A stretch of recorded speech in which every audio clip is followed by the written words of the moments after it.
talking?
Hi, and welcome to Thurston Community Media's live election night coverage, Election 2019. I'm your host, Deborah Vinsel, and this is the First Returns. With me tonight, I'm really thrilled to have with us from St. Martin's University, Dr. Alexis Walker, who teaches political science there. So thank you for joining us. We're so glad to have you. Yeah, absolutely. Thanks for having me. You're welcome. We're cablecasting this program on all 4 of TCMedia's cable channels on 3, 22, 26, and 77 on the Comcast cable system, and streaming live on the internet, which you can find at tcmedia.org. And welcome to listeners at KAOS 89.3 FM Radio, Chaos Community Radio, our partners. We're simulcasting in Olympia.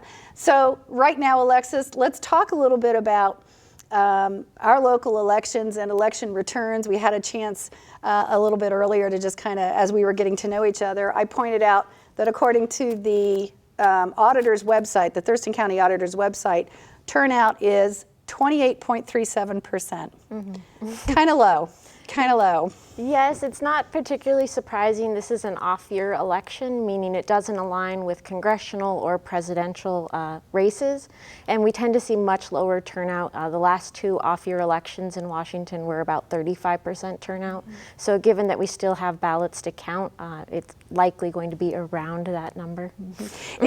It's a little bit disheartening, though, because I don't know how much easier it could be.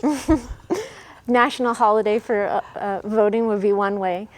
In general, it's tough for voters with these off-year elections. They're races they know much less about. There's a lot less media coverage compared to the wall-to-wall coverage of a presidential election. I polled my students last week, and most of them didn't even know an election was happening.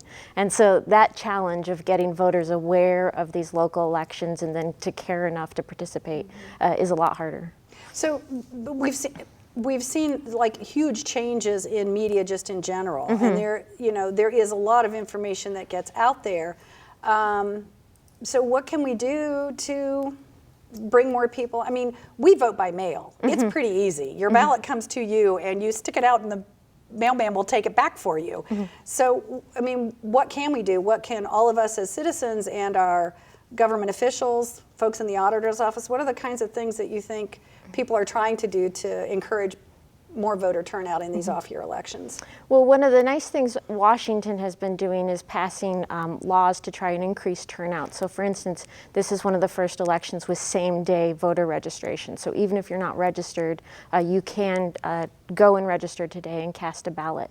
Anything that lowers those sort of costs of having to vote, whether it's registering in advance, mail-in ballot versus waiting in line at a poll, those things help. But when it comes to the off year, it's really about information. So the more people and campaigns can knock on doors, the more media coverage we have. Our TV stations, especially up north, are mostly covering what's happening in King County. So getting information about these local races and directly, personally contacting voters are two of the biggest things we can do. So what are your students telling you about their involvement or lack thereof? In general, when it comes to this off-year election, I was pestering them quite a bit. But we have seen a bump in youth turnout since 2016. The 2018 midterm, there was a rise in youth turnout. So there's potential for growth there. But still, 18 to 24-year-olds, they're our biggest demographic in the country of voting age people. They are our lowest voters. So there's certainly a lot of improvement to be made when it comes to the youth. So what do they say to you? I mean, if that's the biggest demographic but the lowest turnout per demographic, why are young people just not interested or engaged? I think there's a variety of reasons. One is voting becomes habitual. So if you haven't started that practice, then you're already behind. Our country is also unique in that voting is a two-step process. You have to register and then vote. And so for a lot of students, they aren't registered in the first place. So considering automatic voter registration, which Oregon has recently implemented, would be another step. For students, a lot of them are mobile. They're away at school. So where do they vote? Do they vote back home? Do they vote back at school? For a lot of them, the trouble of figuring that out is maybe too much. So what has piqued your interest about our local elections this cycle? I think homelessness is the sort of signature issue. It's front and center for people driving around Thurston County. It's leading to conflicts in city councils trying to figure out how to deal with this pressing problem, and interrelated the housing shortage. So I'm really interested to see if this leads voters to sort of push back against incumbents. Usually incumbents, those already holding office, have a real advantage in elections, but our voters may be fed up with the sort of feeling of lack of progress on homelessness. I'm interested because you work with young people, obviously, and is that what they're sharing with you? Are they saying that this is an issue that we see and we're concerned about, or are there other issues that they're more concerned about relative to, especially local elections? And I know with your student population, because some of them are foreign students too, Yes. So, but what are they saying is really keying their interest in? I think in general, if you were to ask the students, it would be student loan debt as sort of the central concern for them, and then employment opportunities, which is interrelated. How is the economy doing? Is there space for them to succeed yes, the Pacific Northwest is booming, but does that mean there's a place for them after they graduate as well? Okay. So one of the things that you mentioned earlier, and I kind of want to loop around to back to it, about making it easier to vote. And as we've mentioned, we're an all vote by mail community, so your ballot comes to you, you fill it out, you put it in a mailbox or you put it in a drop box to return it. But sometimes people don't know how to vote. Has anybody expressed that to you as like, I just don't know how to do it? I don't know if I've encountered that. Certainly a lot of misinformation. One of the things that's challenging in the United States is every locality is very different in the process of voting. So it's not like we could tell you nationally this is the way to vote. It is very localized to figure out, I came from Florida that was go to a polling place versus here mail-in balloting. So everybody, there is an extra responsibility to figure out your local system. What about voter education? Do you see it as something that is increasing in our communities? I think it's a struggle. I think schools have a challenge balancing all of the things they need to teach, and civics education is maybe one of those things that's been less prioritized. Okay. So on the topic of voter education, TCMedia has had a long-standing partnership with the League of Women Voters, and their purpose is to make sure that people understand their rights to vote and to encourage it. We're proud to collaborate with them on their voter education efforts, such as primary and general election candidate forums. One of the things their partners at the League have done is shared a short video, and it's called How to Vote. Now, we recognize that most of the voting is already done, but this is the kind of work that organizations like the League of Women Voters are doing to help educate voters in our community and around the state. We'll be back in a few minutes. Take a look at this.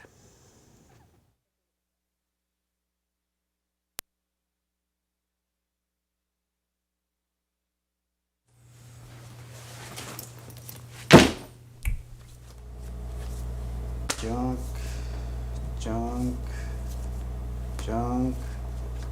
Ooh, Philly cheesesteak. Junk, junk, junk. Whoa, Juan Carlos. This ain't junk, bro. What? I never opened those. Who cares? Is this your water? Yeah, that's my water, and this is your ballot. It's super easy to vote. Well, it's just, life is busy, and I don't really think one vote will make a difference. So, Okay, Mr. Busy.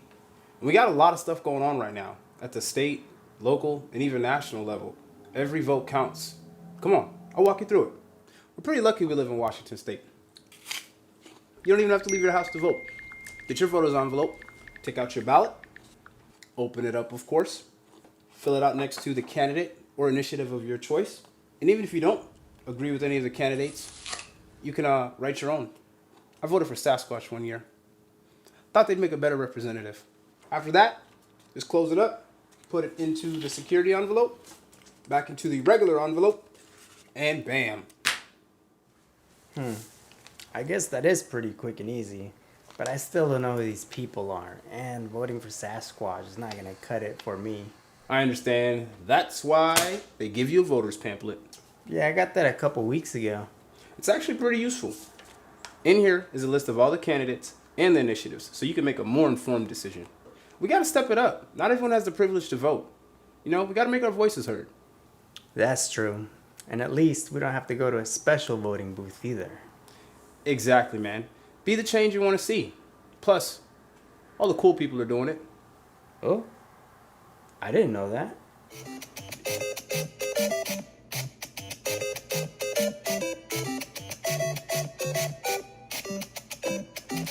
Now for the last step. Thank you. Whoa, Juan Carlos. Did you date and sign that? I didn't. I forgot. Don't trip. I got you, bro. Oh, nice, man. Yeah. Bills. Just nothing but garbage, y'all. Painless? Yeah. Do I get one of those voter sticky things now? Do I look like I just carry those things around? Gosh, job's done here.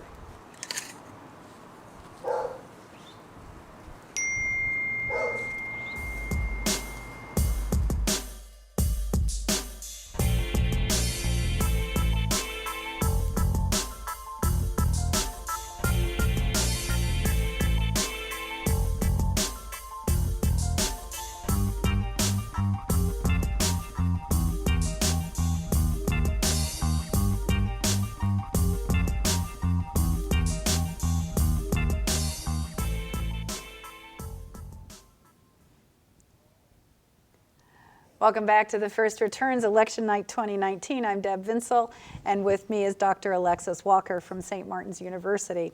So we want to talk a little bit about, first of all, I want to thank the League of Women Voters for providing that video for us. And yes, all the voting is done for today. But there's going to be an election coming up in February for our schools. And so if you didn't know how to vote, now you do. You've seen that. And when we want to thank them for sharing that video with us. So in addition to candidates for city council and school boards that we see on our ballots, we also have two initiatives, Referendum Measure 88 and Initiative Measure number 976. So let's just talk a little bit in general about the referendum and initiative process here in the state of Washington. I've lived in other states where citizen initiative is not possible. It's not something that happens, but we do have that opportunity here. So let's talk a little bit about that process. Yeah, so this is pretty unique. Only about 27 states allow initiative and referendum, and this was brought about at the turn of the 20th century, the progressive era, as it was thought it would be a way to enhance democracy. Essentially, rather than just electing representatives to go off to the legislature and pass laws, that we could instead propose laws directly to the citizens and have them vote on them. So initiatives, we vote directly on whether to enact a new law, and referendums, we vote directly to repeal an existing law. But in both cases, they don't go through the legislature. How the citizens vote will directly either enact or repeal a law. Well, and I know that in past years that we have seen competing initiatives on the same ballot that say, you know, do this or do that, and both of them pass. So what do we do in that kind of a scenario when we have two competing initiatives that end up in opposite results? Yeah, so this is one of the real challenges of initiatives and referendum. While on the one hand, they're enhancing democracy, that citizens get to vote on things directly. You know, if a bill is going through the legislature, lawmakers are thinking about it in the context of everything else they're doing. Whereas citizens are being given these options in sort of a vacuum. You know, do you want this tax or not? Not, do you want this tax considering everything else it might fund and do? So all it takes to get an initiative on the ballot is achieving the signatures threshold. So we absolutely can get competing initiatives passed.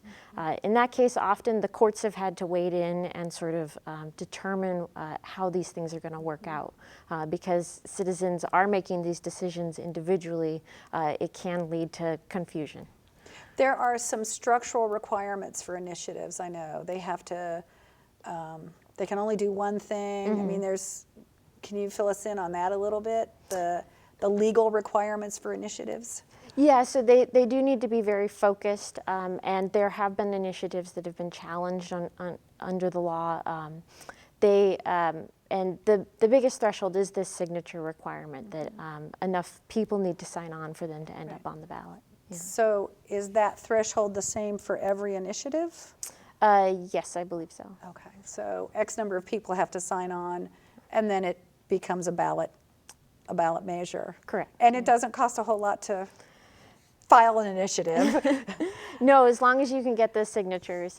There's been some controversy about having paid signature gatherers and things, but yes, as long as you can get enough valid signatures. Okay, well, let's talk about the two that are on the ballot. We have Referendum Measure 88.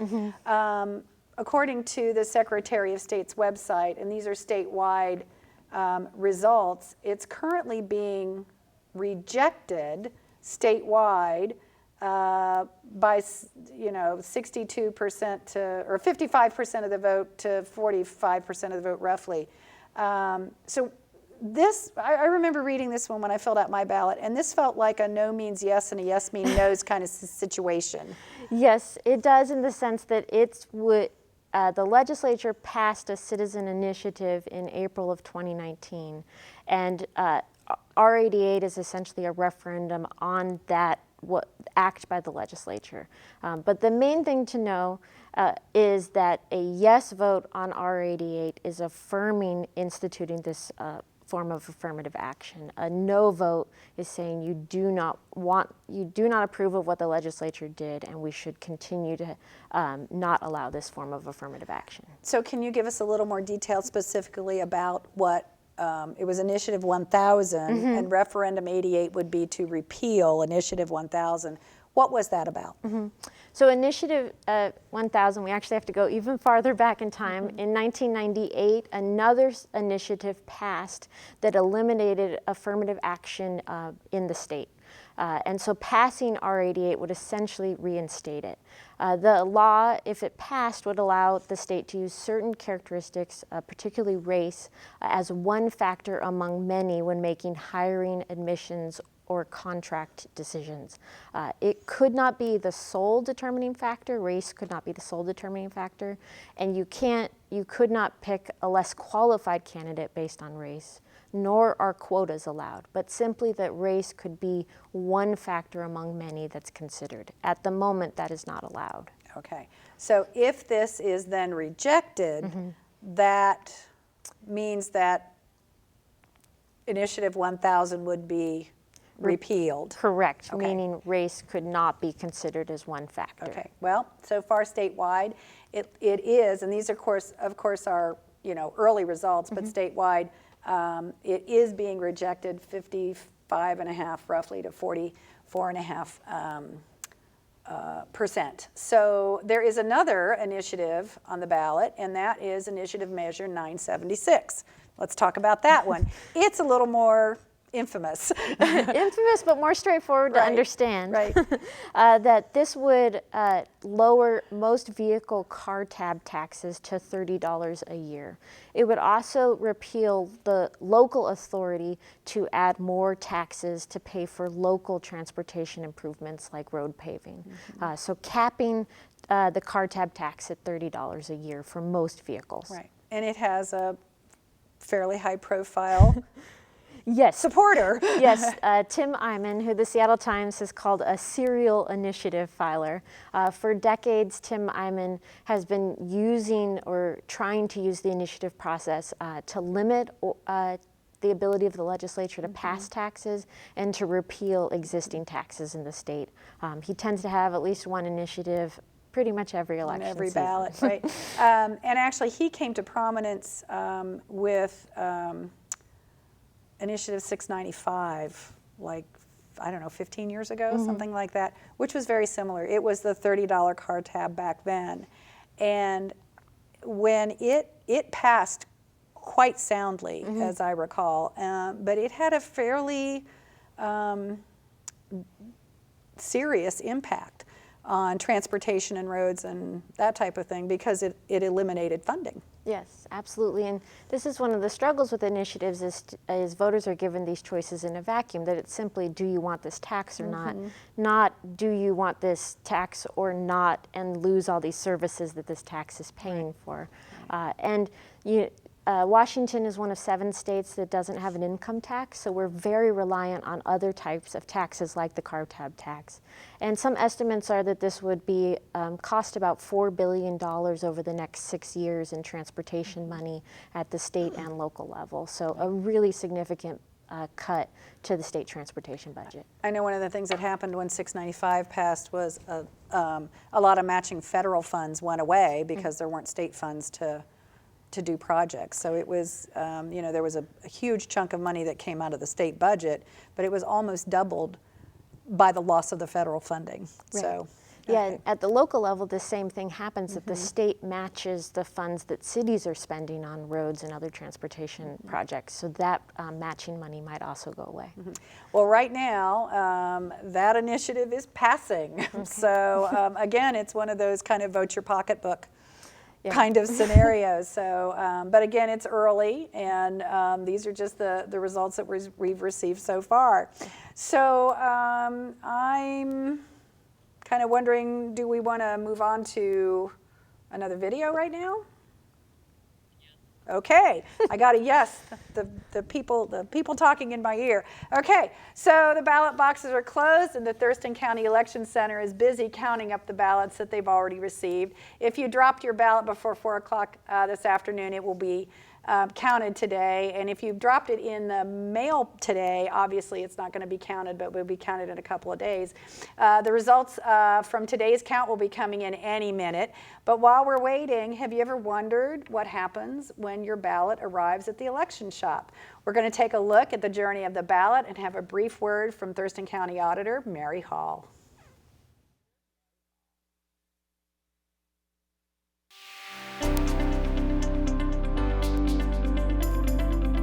My name is Mary Hall, Thurston County Auditor. I think the most important thing for voters to know this season is how easy it is to register to vote. We now have same-day voter registration, so anybody can come into my office if they're not registered and register on the same day, get a ballot and vote. They can also go into any library in Thurston County, get registered, get a ballot and vote. So I think it's interesting for people to understand the path of their ballot once it's received in our ballot processing center. We actually have a sorting machine, takes a picture of the signature, we verify the signature against the signature on file. Then it's inspected by people to make sure there are no corrections, stray marks, food. And if it passes that, then it goes on to our ballot scanners and gets counted. And we release results at 8 o'clock on election night. So in Thurston County, we've been working very hard to keep voters' ballots safe. We have locked down all of our computers, meaning they're in locked cages, so nobody can get close to them. Even our signature verification computers have port blockers in them, so a USB stick couldn't be put in them, and we're taking all the necessary precautions gearing up towards next year's presidential election. So our ballot processing doesn't take place at the courthouse. We're actually at our ballot processing center in Tumwater. And I would encourage anyone, if they are interested in seeing how the process works, they can come down and take a tour of our facility. It's really interesting when we're in the middle of an election to see how it all comes together. And people leave fascinated because there are many more checks and balances than people would ever realize. Hi, you're watching Election Night 2019 on Thurston Community Media. I'm Deborah Vinsel, and with me is political science professor Dr. Alexis Walker from St. Martin's University. And we want to say hey to our listeners on KAOS 89.3 FM, and thanks to our partners at Chaos for bringing election returns to their audience. So we have some results. Ta-da! The results are coming in. So let's see what we've got to share with our viewers now. I think I was told we were going to be looking at Lacey. So I need to see some results here. Let's see. According to what I have in front of me here, I don't see it up on a monitor yet. Are we there? Do we have it? Oh, there we go. Ta-da! Lacey City Council position number 1, Malcolm Miller and Sarah Jean Morris. You can see here that Mr. Miller is leading with almost 53% of the vote, and Sarah Jean Morrison with 36.67% of the vote. This is an open seat. Yes. So it's interesting that we don't see open seats often on our city councils. No, it's an open seat, and it's also interesting that they're both newcomers to politics. Neither of them having held elective office before, so interesting to see such a strong result for Miller, given that they both are sort of having to make their name and really getting their start in politics. Okay, but it's early, and again, we're only going to have one set of results tonight. Normally on election night, with our all-mail ballot or vote by mail ballot, we have one set of results. So we're not going to see these results change, but that doesn't mean that they can't. So, moving on, position number 2, City of Lacey. Right now we see that, as I'm looking at this, Lenny Greenstein is leading with 46.64% of the vote, and Harold Jones has 41.74% of the vote. Greenstein, again, the incumbent there. Yes, he is. He's also the most conservative member of the Lacey City Council, often sort of the lone no vote on the City Council. But Jones, these aren't these are nonpartisan elections, so we don't necessarily have a liberal versus a conservative. Jones also pretty conservative in his policy positions, but Greenstein as the incumbent likely has an advantage. Okie dokie. Moving on, City of Lacey, position 3, Linda Zeman and Ed Kunkel. and we'll have those results come out right now. That's, oh, this is interesting. So Zeman was actually appointed to the seat she's in. She is trailing right now, 43.54% of the vote to Mr. Kunkel's 46.94% of the vote. So let's talk about this a little bit. She was appointed to this position when Rachel, her name is escaping me, a former council member stepped off the council. So what do you think? It is a little surprising. Always incumbents have this advantage, but she was appointed, not elected beforehand. She's young, only 32 years old. She says this is a real advantage for her given Lacey's young population. And more sort of progressive, her top priority is addressing homelessness and related issues of mental health and addiction treatment. But Kunkel is a lifelong Lacey resident and a veteran, and offering a more sort of conservative position on lowering taxes and sort of a more law enforcement approach to homelessness. So hard to know if homelessness was the big issue, but they're offering very different approaches to it. Well, again, this is just the first set of returns. There will be at least 2 more counts, I know, and then the election isn't certified for another 2 weeks, I think it is. So we'll have to keep an eye on some of these races as they come in. Moving on to City of Olympia, position number 2, I think it is we're going to. And is that what we have coming up? Oh, okay, there it is. Position 2, Jessica Bateman and Phyllis Booth. Jessica Bateman is the incumbent here, almost 60% of the vote right now. That's a pretty significant lead. Yeah, and she's had a lot of success sort of championing issues on the city council. She's brought a lot of policy expertise and has some really broad support from progressives in Thurston County, so I'm not too surprised by this result. Okay, and then we also have City of Olympia, position 3, Danny Madrone and Matt Goldenberg, I apologize for that.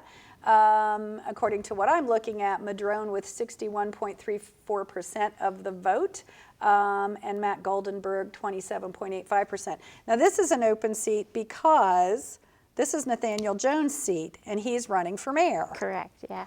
So again, interesting with these open seats, it's up for anybody really. And Madrone and Goldberg, a really collegial race, a lot of sort of overlapping policy positions, but maybe difference in emphasis, with Madrone focusing more on environmental issues. She had a lot more success getting sort of establishment endorsements like Congressman Denny Heck, labor unions, the Thurston County Democrats, and I think those endorsements really helped her with name recognition and legitimacy. Okay, so now up we have the race for the mayor of the City of Olympia, and of course this is one that people are looking at very, very closely.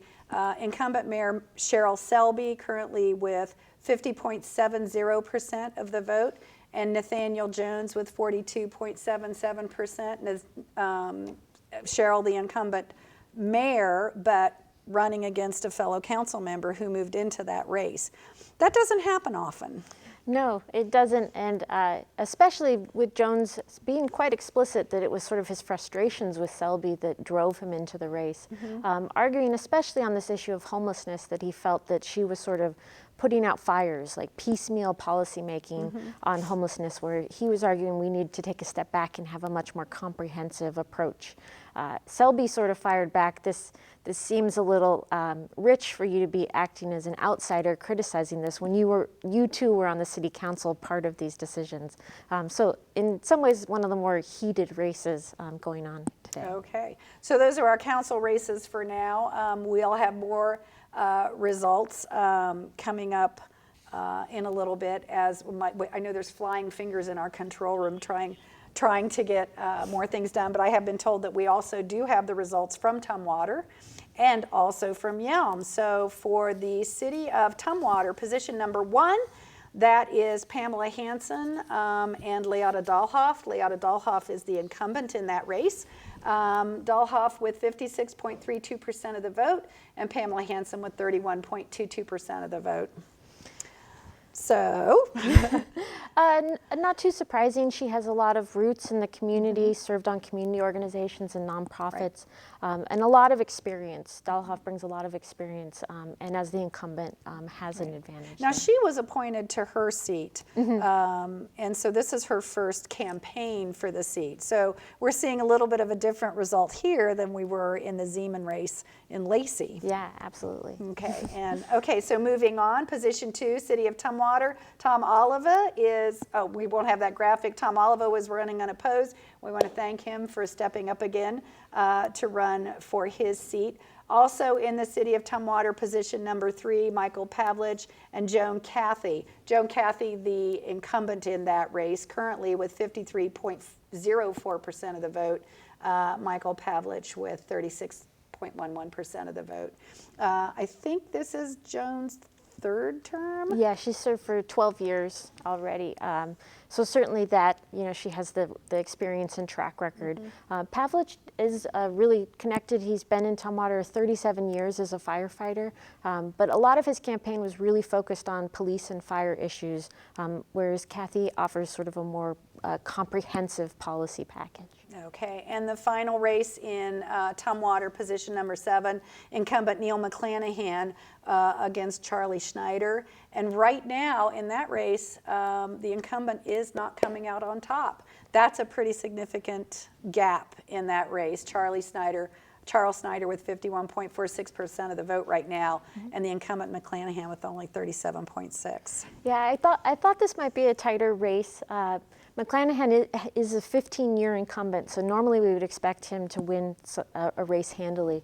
But Schneider is a very formidable opponent. They share a lot of policy positions, but he's also worked very hard to beef up his credentials, including attending Tumwater City Council meetings for the last 2 years to familiarize himself with the process. And he managed to get the Olympians endorsement, which I think sort of speaks to some momentum on his part. Great. So moving on, City of Yelm. We have position 1 in the City of Yelm. E.J. Curry against James Blair. This is a fairly close race. This is one of those that it might take a couple days to figure out. Curry with 47.79% of the vote and Blair with 46.69% of the vote. That's a tight race. Yeah, an open seat, hard to see which way it's going to fall. So what do you know about these candidates? Curry is a lifelong Yelm resident and a Yelm business owner. Her biggest issue is infrastructure.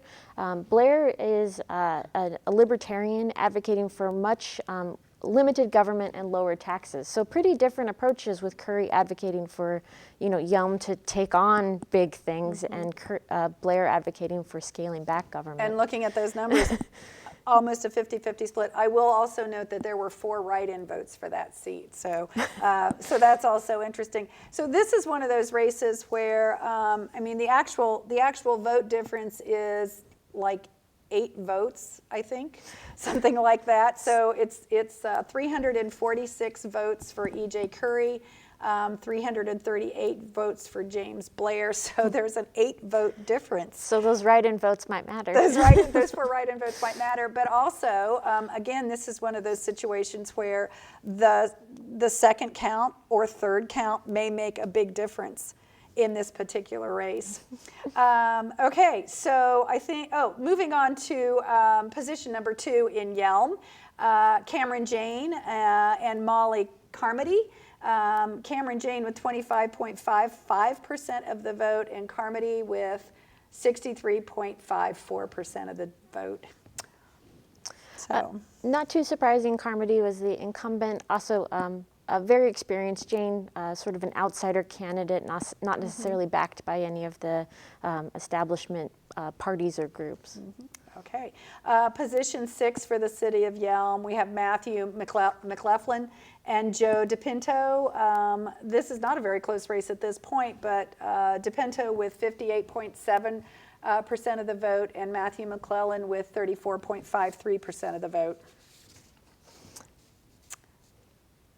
Okay, so let's move on. Okay, I think that's pretty self-explanatory on that one. That's a pretty big gap. So So what's your overall feeling about things that you've seen tonight? I suppose not a lot of surprises yet. I thought that the mayoral race might be closer than it was, given the conflict over homelessness. In general, the incumbents seem to be doing well, and our open seats are not seeming to trend in one direction or the other. Okay, so that's all we have right now with the numbers. We may recap them in a little bit later. We're going to take a slight break right now, but we will return with calls from some of our local candidates. Stay tuned.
Welcome back. We're so glad to have you here for the first returns at Thurston Community Media. I'm Deborah Vinsel, and with me is Dr. Alexis Walker from the St. Martin's University. And again, we want to say hello to the listeners on the Chaos radio station, 89.3 FM here in Olympia. So it is my understanding that we have Malcolm Miller on the phone. Mr. Miller, are you there?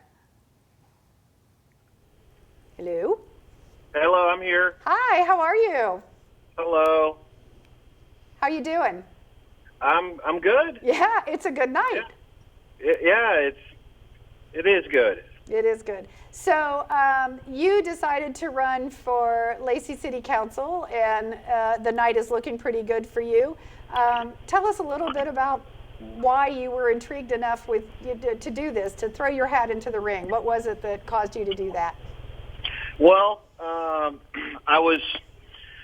I was doing some volunteer work, and I was approached by some people who said, hey, we really have admired the work that you've done through the Thurston County Coalition Against Trafficking. I've been the 5K director for the last couple of years, and asked me if this was something that I would consider. And I said, I'll get back to you, and I'll let you know if I can consider something like this. I talked to him a little bit more and found out, exactly, what it means to be a candidate and to be on city council. And then I talked to my wife about it. And I talked to Pastor Dave at the church, Capital Christian Center, and then I gave him a yes. There you go. So obviously campaigns like this don't happen in a vacuum, and you certainly don't do it by yourself. So are there folks that you would like to give some props to for assisting you in this journey? Absolutely. Rose Gunderson was very helpful. She started the Thurston County Coalition Against Trafficking, and she's a part of the Washington Engaged Board. Jason Hearn, Virgil Clarkson, Greg Cuyo, several people have been instrumental in giving me really good advice. Troy, the city finance manager, I had help from so many different places and so many different angles. Jean-Pierre and Carrie down at Jean-Pierre's 316 restaurant. Those are good friends. They helped me out. There was just so many people that came together to make this happen and to get us as far as we have right now. Great. Well, you have a pretty commanding lead tonight, so congratulations on that. What has been something that has been most surprising in your campaign journey? It's a lot of hard work. There's multiple facets of it. It's strategizing with your team. It's, getting out and knocking on doors, talking to people, and really listening to what they have to say. That was probably the funnest part for me. I think the things that I liked the most out of it was that, people will come together for a cause, even if it's not their own, and people, will help if they see you, working at it. So, talking about it is one thing, but, working at it is a whole different thing. Pulling yourself away from, your favorite sport so that you can go knock on doors and stuff like that. So you made some sacrifices along the way. Yeah. There's a lot of sacrifices that need to be made. There's buy-in that you have to get from your family and friends. There's money that you have to go out and raise. And so many different facets of it. There's a lot of groups that came together who said, yes, we will endorse you. After listening to me, I was very happy about that. And this is really more a win for the people who have said, we want you to, make the changes that you think that you've told us about, and we will get behind you to help make those changes. Lacey is in a strategic position to grow. We need to expand our retail tax base and deal with our homeless issues. Well, you just answered the last question I was going to ask, so I'm just going to say thank you for throwing your hat into the ring, and congratulations on your success so far, and good luck in your future. Thank you so much. I appreciate that. And thanks for joining us tonight. You're welcome. That was Malcolm Miller, who is a candidate for Lacey City Council, and we want to thank him for joining us. So I've been told we have some results from the Port of Olympia also, so we're going to talk about that. If I can find them quickly here, probably not as quickly as my staff can if you just pop the graphics up. So Port of Olympia, Joe Downing and Helen Wheatley. Right now, the incumbent, Joe Downing, with 46.45% of the vote Helen Wheatley with 41.46% of the vote. So that's a close race, but not, as close as others we've seen. Mm-hmm. Yeah, an interesting race. So Joe Downing, the incumbent, a lot of experience on the port, both in his current position and as on the Port Advisory Committee. The real sort of conflict or difference here, both of them supporting environmental policy, but Downing arguing we need to sort of balance this with protecting and creating more jobs at the port.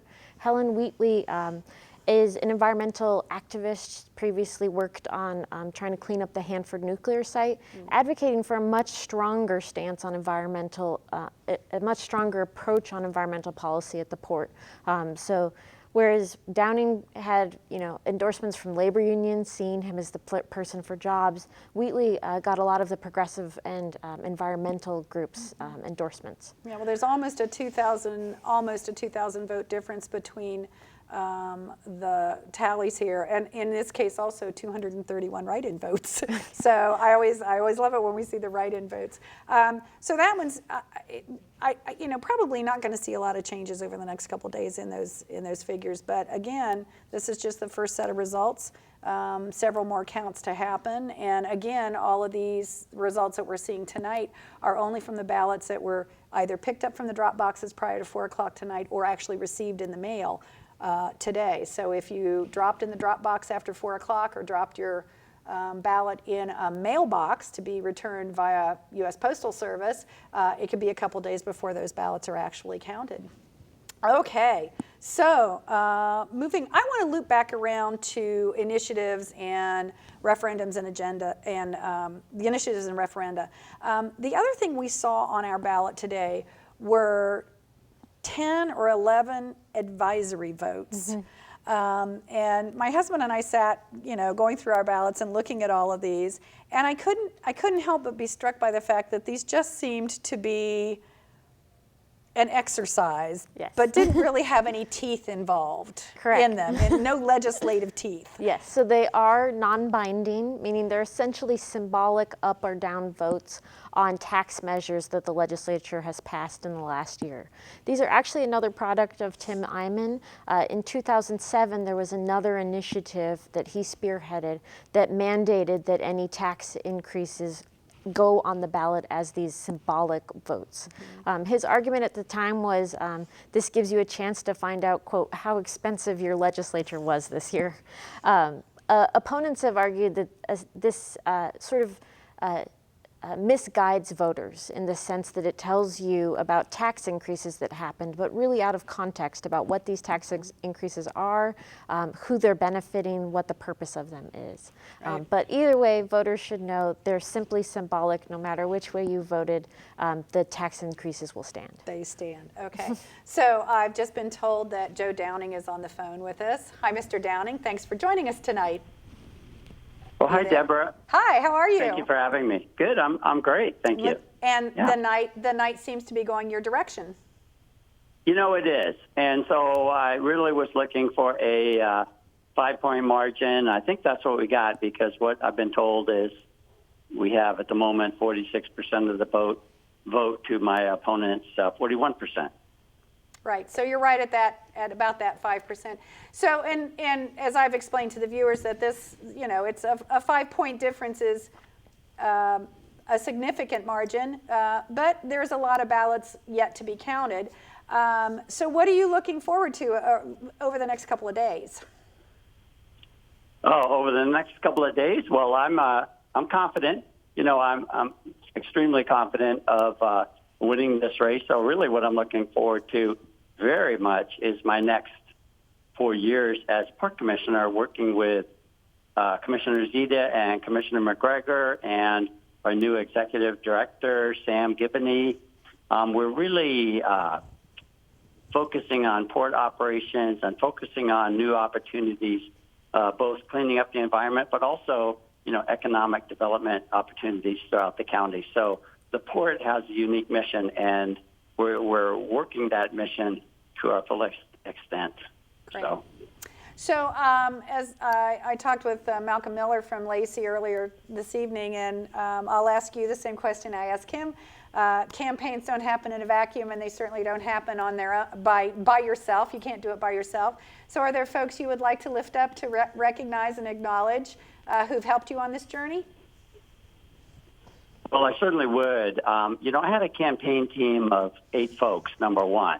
So we had strong Democrats from the Democratic Party, and we had independent folks. So I'm talking about Joe Heyer and Deb Patton from the Democratic side. And then we had folks from my first campaign, Frank Gorecki and Clydia Kuykendall. Then my wife, Myra, was the campaign manager. So she brought it all together and kept us focused. And so we received input from a lot of people.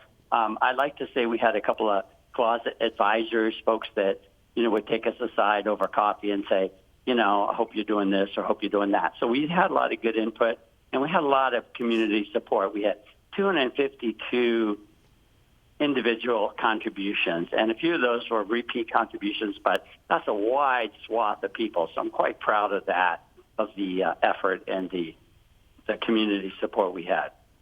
So was there anything different in this year, in this campaign, than you've experienced in the past that might have surprised you? Well, that's a good question, Deborah. So, my opponent was a worthy opponent. She had a strong team behind her, and I think she had some sort of community organizer person as her campaign manager. So, they were good, and so we had to up the ante. So, yeah, it's fair to say that we worked a lot harder for this re-election campaign than our initial election campaign 4 years ago. We just worked harder. We kept upping the ante. I can tell you now that we doorbelled 8,000 doors, and I felt like our initial goal was 5,000 doors. I thought, well, 5,000 ought to do it. And then we just kept doorbelling. So, that's a lot of personal contact. So pretty proud of that. Great. So what's the one thing about the campaign process that you like the most? Or is there anything about the campaign process that you like? I guess I should ask. Deborah, I would have to say that, off the top of my head, what I tell people now is I really got in touch with the voters and the electorate and the mood of this county. When you're out there talking to so many people and you're having to vocalize your positions, like when you're in a forum, when you have to actually vocalize it, then you really have to believe in what you're saying. So I gained a lot of clarity, both in terms of what the community would like to see happen with the port and also my personal beliefs about the port. So I gained a lot of clarity in both those areas. Great. Well, I want to thank you for taking time for joining us tonight. I know you probably are with some folks celebrating this evening. And thank you for your service on the Port Commission. We appreciate that you were wanted to step forward and try it again. So thanks for joining us, and good luck in your future. Thank you. Thank you, Deborah. Nice talking with you. It was nice talking with you.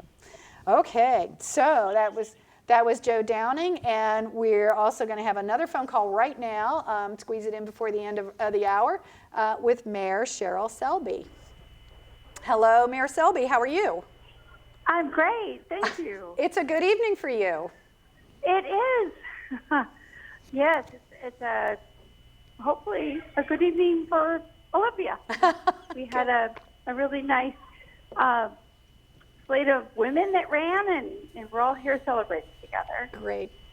So this was an interesting race. It was different from the races you've run in the past because you had a council member step in to run against you. How did that change your strategy on seeking re-election? Well, honestly, it didn't change my strategy. I've run, in 2013 and 2015, and I kind of kept to that plan where I have a really strong ground game that is based on student engagement, and then tried to bring, my message of people, planet, and prosperity and balance across all those different areas of our community. And, I'd like to say I had a new strategy, but I really didn't. And, working with somebody that is campaigning against you, yes, I'm not going to sugarcoat that. That was awkward at times, but I think both of us really put that aside. I think we were really good at, my opponent and I were putting our city's needs first, and were able to be legislators and put governance, above our campaign. Our city's got a lot of challenges right now, and I think that, I can't say that my strategy changed or that running against a current council member was, had a negative impact. Okay. So, Cheryl, are there folks that you would like to lift up to acknowledge and recognize who helped you with your campaign this year? Oh, absolutely. I was really humbled by the amount of support I had. I think I broke a record for fundraising for a city council race in Thurston County. I think people wanted somebody that speak for small businesses, as well as our social service sector and our public employees. And so, my endorsements were deep and broad. I definitely have to thank my husband, Jeff Engel. He's a nonprofit leader here in the area, executive director of the Big Brothers Big Sisters, and so we both understand the importance of going upstream to solve some of our most troublesome challenges and intersecting with young lives. So yeah, my husband, and then my campaign manager was young, another young woman that it was just awesome to be able to work with. And so probably, family and a great campaign manager. Great. Well, congratulations. It looks like a really good evening for you, and this is a pretty significant lead that you have right now. And again, still with some ballots to count. Well, we want to thank you for stepping up to run again and for your service to the community, and wish you the best in the future. Thank you so much, and thank you for all the work that you do to put our local needs and politics and all the different issues out there for people to engage with. So yeah, TCM's a big contributor to our community, the quality of our community. Well, thank you for that. It is our pleasure. And thanks for joining us. Have a great evening. Thank you. Take care. Okay, so that was Mayor Cheryl Selby. And it looks like she will be returning to that office. She has a fairly significant lead over Nathaniel Jones, her opponent. I did want to point out a couple of other races that we haven't mentioned earlier, and I'm just going to read through these. In Tenino, we have the mayor's in the mayor of Tenino. For the mayor of Tenino, Wayne Fournier is winning his race with 53% of the vote. Or actually, he's running unopposed. We also have, where did it go? I had another one here I was going to read, but it has escaped me, and so has time. Time has spun by. I want to thank you for joining us tonight, Alexis. It really has been a pleasure having you to help explain things. Because it's always interesting when we go through local elections and have some state referendums to have somebody who can give us a perspective about it. So thanks for joining us. I hope we'll see you here again next year. Yeah, thank you for having me. And thank you for watching The First Returns, TC Media's live election night coverage. Thanks to our friends at Chaos Radio, 89.3 FM here in Olympia, for carrying our audio signal live on their air. The First Returns Election Night 2019 was produced by Andrea Capere, was hosted by myself, Deborah Vinsel, with our special guest, Dr. Alexis Walker from St. Martin's University. Our show was directed by Robert C. Neal, graphics by Kerr Gasulga. Our audio engineer was Fletcher Ward, and camera operator was Aaron Sinego. Bob Hoyt was our floor director and also camera operator. Lighting and set design led by Dan Bennett. Our segment producers included Andrea Capere and Fletcher Ward. Teleprompter and phone operator, Andrea Capere. Our streaming engineer was Andrew Ebright. And last but not least, Kate McHugh, our channel operations specialist, who got us on all 4 of our channels this afternoon.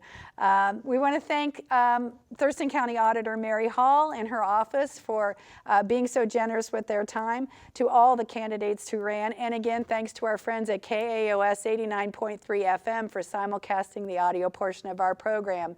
Thanks for watching and listening, and be sure to tune in again next year for The First Returns.